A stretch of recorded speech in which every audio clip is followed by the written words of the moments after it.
શહેરમાં ગેરકાયદેસર ગર્ભ પરીક્ષણ અને ગર્ભપાતના રેકેટનો મોટો પર્દાફાશ થતાં આરોગ્ય તંત્રમાં ખળભળાટ મચી ગયો છે। જિલ્લા આરોગ્ય અધિકારીની ટીમ દ્વારા કરવામાં આવેલી અચાનક રેડ દરમિયાન મમતા મલ્ટી સ્પેશિયાલિટી હોસ્પિટલમાં ગંભીર ગેરરીતિઓ બહાર આવી છે, જેને કારણે સમગ્ર મામલો ચર્ચાનો વિષય બન્યો છે। ત્યારે મળતી માહિતી મુજબ હોસ્પિટલમાં ફાર્માસિસ્ટ રામગોપાલ ખંડેલવાલ ગેરકાયદેસર રીતે ગર્ભ પરીક્ષણ કરાવતો હતો। ત્યારે વધુ ચોંકાવનારી વાત એ છે કે ડોક્ટર ન હોવા છતાં તે ગર્ભપાતના ઓપરેશન પણ કરતો હતો, જે દર્દીઓના જીવન માટે અત્યંત જોખમી છે। રામગોપાલ અગાઉ પણ આવા જ ગુનામાં ઝડપાયો હોવાનો ખુલાસો થતાં તેની ભૂમિકા વધુ શંકાસ્પદ બની ગઈ છે। ત્યારે રેડ દરમિયાન હોસ્પિટલમાં ગર્ભપાત કરાવવા આવેલી કેટલીક મહિલાઓ પણ મળી આવી, જેને આધારે આ રેકેટ લાંબા સમયથી ચાલી રહ્યું હોવાની સંભાવના વ્યક્ત કરવામાં આવી રહી છે। ત્યારે આરોગ્ય વિભાગે સ્થળ પરથી મહત્વપૂર્ણ દસ્તાવેજો અને સાધનો કબજે કરી તપાસનો દોર શરૂ કર્યો છે। ત્યારે આ મામલે રામગોપાલ ખંડેલવાલ સામે PCNDT એક્ટ હેઠળ ગુનો નોંધવામાં આવ્યો છે।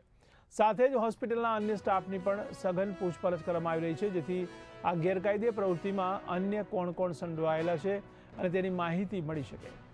આ ગંભીર અનિયમિતતાઓને ધ્યાનમાં રાખીને સુરત આરોગ્ય વિભાગે મમતા મલ્ટી સ્પેશિયાલિટી હોસ્પિટલને સીલ કરી દીધી છે અને આગળની કાનૂની કાર્યવાહી હાથ ધરી છે। ત્યારે તંત્ર દ્વારા આ મામલે કડક પગલાં લેવામાં આવી રહ્યા હોવાથી ભવિષ્યમાં આવી ગેરરીતિઓ અટકાવી શકાય। આ ઘટનાએ ફરી એકવાર આરોગ્ય ક્ષેત્રમાં ચાલી રહેલી ગેરકાયદેસર પ્રવૃત્તિઓ સામે સાવચેતી રાખવાની જરૂરિયાતને ઉજાગર કરી છે। ત્યારે ખાસ કરીને ગર્ભ પરીક્ષણ અને ગર્ભપાત જેવા સંવેદનશીલ મુદ્દાઓમાં કાયદાનું કડક પાલન જરૂરી છે। મમતા મલ્ટી સ્પેશિયાલિટી હોસ્પિટલ કરીને લંબે હનુમાન રોડ વરાછા વિસ્તારમાં આવેલી છે।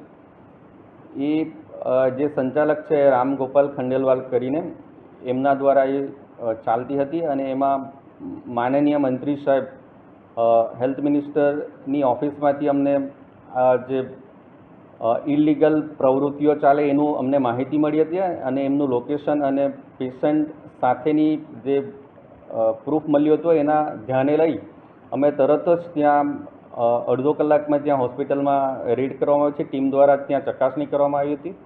ચકાસણી દરમિયાન ત્યાં ગર્ભપાત માટેના 3 પેશન્ટો એડમિટ હતા।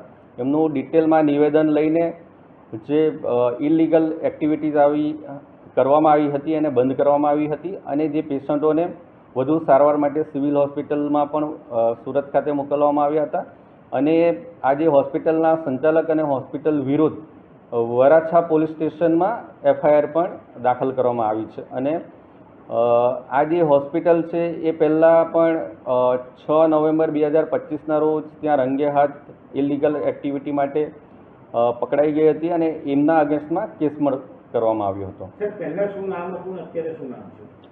સિવાય મલ્ટી સ્પેશિયાલિટી હોસ્પિટલ કરીને નામ હતું। એમના અગેન્સ્ટમાં ગર્ભ પરીક્ષણ અને ગર્ભપાત અને ક્લિનિકલ એસ્ટાબ્લિશમેન્ટ એક્ટ હેઠળ એમની કેસ કરવામાં આવ્યો હતો।